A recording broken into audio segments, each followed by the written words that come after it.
ఈ రోజు నేను ఒక యువకుడిని, నా వయసు చాలా తక్కువ.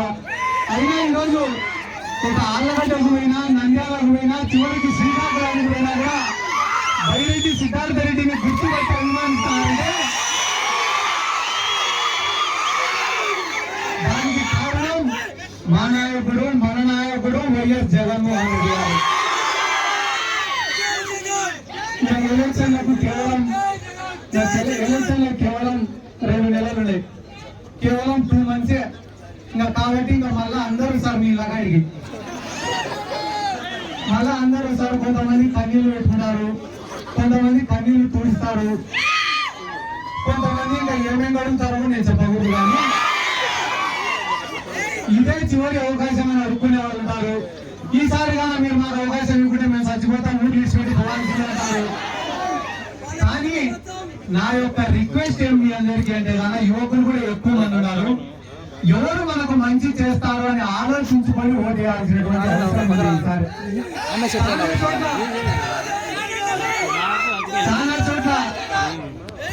చాలా చోట్ల వైఎస్ఆర్ కాంగ్రెస్ పార్టీని ఈ మధ్య విమర్శించే వాళ్ళని కూడా నేను చూస్తున్నా.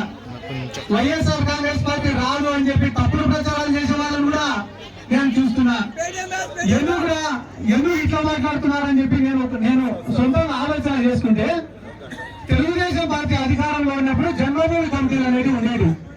ఎవరైనా కూడా తెలుగుదేశం పార్టీ వాళ్ళ మాట వినలేదనుకో, పెన్షన్ కట్టు, ఎస్సీ కార్పొరేషన్ లోన్ రాదు, బీసీ కార్పొరేషన్ లోన్ రాదు, ఏదైనా ఇంటి పట్టా వస్తే ఇంటి పట్టా క్యాన్సిల్ చేస్తారు, ఇల్లు శాంక్షన్ అయితే ఇల్లు క్యాన్సిల్ చేస్తారు, ఏదైనా ఉద్యోగం ఉంటే ఆ ఉద్యోగం కూడా తీపిస్తారు. కాబట్టి తెలుగుదేశం పార్టీ గురించి ఆ రోజు ఎవరైనా మాట్లాడాలంటే అందరికీ కూడా భయం. కానీ ఈ రోజు వైఎస్ఆర్ కాంగ్రెస్ పార్టీని తేలికగా మాట్లాడుతున్నారు. ఎందుకు తేలికగా మాట్లాడుతున్నారంటే, మేము ఎంత ఆపాలనుకున్నా, ఎంత బెదిరించాలని అనుకున్నా, జగన్మోహన్ రెడ్డి గారు చేయాలనుకునేటివన్నీ కూడా మీకు చేస్తున్నారు. కాబట్టి రేపు మీరు ఆపాలనుకున్నా ఆపలేరు లేరా అని చెప్పి చులకనగా మాట్లాడుతున్నారు. మేము కులం చూడడంలా, మతం చూడడంలా, ప్రాంతం చూడడంలా, పార్టీ చూడడంలా. ఈ రోజు మా పైన వ్యతిరేకత ఎందుకు లేదు, ప్రేమ తప్ప అంటే ఇవి ఏమి చూడకుండానే మీకు అందరికీ సహాయపడుతున్నాం, ఉపయోగపడుతున్నాం. కాబట్టి ఈ రోజు రాష్ట్రంలో ఎన్ని తిట్టినా, ఎన్ని విమర్శించినా, ఎన్ని మాటలు మాట్లాడినా, రేపు పేదవాడు అనేవాడు, లబ్ధి పొందినవాడు బూత్ లోకి పోయినా గుద్దేది ఫ్యాన్ గుర్తుకే.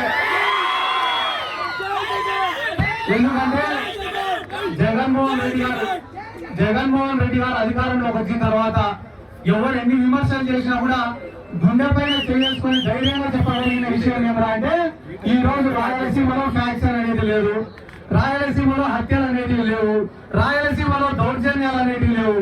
ఈ రోజు రాయలసీమలో ఉండేదంతా కూడా సంక్షేమ పాలన మాత్రమే. ఈ రోజు ఎన్నో కుటుంబాలున్నా పేదవాడంటే ఎట్లుండాలంటే, మా ఇంటికాడికి రావాలా, చేతులు కట్టుకొని నిలబడాలా, చెప్పులు వదిలేసి నిలబడాలా, మేము చెప్పింది వినాలా అనేటటువంటి పరిస్థితులు గత పాలకుల్లో ఉన్నాయి. కానీ ఈ రోజు అదే పేదవాడు కాళ్ళు ఎగిరేసి బతుకుతున్నాడంటే, అదే పేదవాడు పిల్లలను చదివించుకుంటున్నాడంటే, అదే పేదవాడు కార్పొరేట్ హాస్పిటల్లో వైద్యం చేయించుకుంటున్నాడంటే దానికి కారణం ఒకే ఒక్క నాయకుడు, అది వైఎస్ జగన్మోహన్ రెడ్డి గారు మాత్రమే. ఎలక్షన్లు దగ్గరికి అయినాయి కాబట్టి అన్ని పార్టీలు ఒకటేనా. మామూలుగా అయితే మా నియోజకవర్గంలో కూడా కొంతమంది నాయకులు ఎప్పుడైనా కూడా ఇంట్లో నుంచి బయటికి పోతుంటే వాళ్ళ భార్య ఎదురయ్యి, ఈ రోజు పార్టీ కండువా చేతికిచ్చి జాగ్రత్తగా పోయిరానాయన, ఏ ఇబ్బందులు లేకుండా ఇంటికి తిరిగి రానాయన అంటాయింది. కానీ మా నియోజకవర్గంలో ఒక ఆయన బయటికి పోతే కానీ వాళ్ళ భార్య పెద్ద కన్ఫ్యూజన్. ఎందుకంటే ఏ కండువా అయ్యాలో తెలియదు. రోజు పార్టీ ఒకటే కుటుంబంలో 10 మంది 10 పార్టీలలో ఉంటారు. కాబట్టి ఇటువంటి కన్ఫ్యూజన్లలో కూడా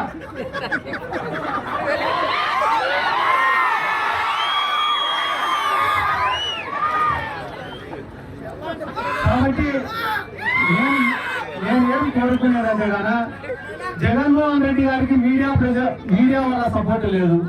జగన్మోహన్ రెడ్డి గారికి మోడీనో కాంగ్రెస్ పార్టీనో ఇంకొకరినో అడుక్కోవాల్సిన అవసరం లేదు. సినిమా వాళ్ళని తెచ్చి క్యాంపెయినింగ్ చేయించుకోవాల్సిన అవసరం లేదు. మన బండికి మనమే ఓనరు, మనమే డ్రైవరు. మన పార్టీకి పబ్లిసిటీ చేయాలన్నా, మన పార్టీ కోసం పనిచేయాలన్నా అన్ని కూడా మనల్ని స్థాయిలో నిలబెట్టింది కూడా ఒకటే ఒక్క బ్రాండ్, అది వైఎస్ జగన్మోహన్ రెడ్డి గారు.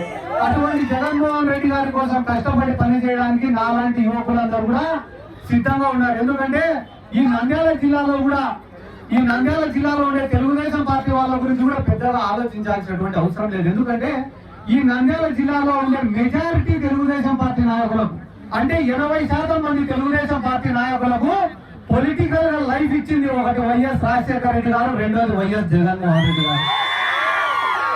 ఎక్కడెక్కడ ఉండే వాళ్ళకందరికీ కూడా తీసుకొని వచ్చి ఆయన ఎమ్మెల్యేలను చేసినాడు, మంత్రులను చేసినాడు, పెద్ద పెద్ద స్థాయిలో కూర్చోబెట్టినాడు. కాబట్టి అటువంటి వాళ్ళు కూడా మా నియోజకవర్గం జోలికి వస్తే జీవిత ఖైదు అంటే లైఫ్ అనుభవించి, మర్డర్ కేసులో లైఫ్ అనుభవించిన వాళ్లకు కూడా క్షమాభిక్ష పెట్టి మళ్ళీ రాజకీయ జీవితం ప్రసాదించింది కూడా వైఎస్ రాజశేఖర రెడ్డి గారు, వైఎస్ కుటుంబం. కాబట్టి రానున్న రోజులలో నేను డైలాగ్ చెప్పినట్టు నన్ను సినిమాలో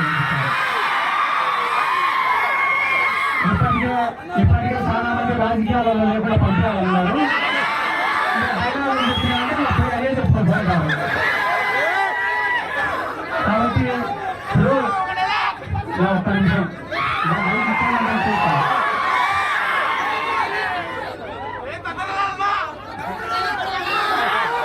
కాబట్టి ఒక్క నిమిషం ఏమంటే ఆడదాం ఆంధ్ర అనే కార్యక్రమం కూడా దాదాపుగా 120 కోట్లు ఖర్చు పెట్టి ఆడదాం ఆంధ్ర అనే కార్యక్రమం కూడా చేయడం జరిగింది.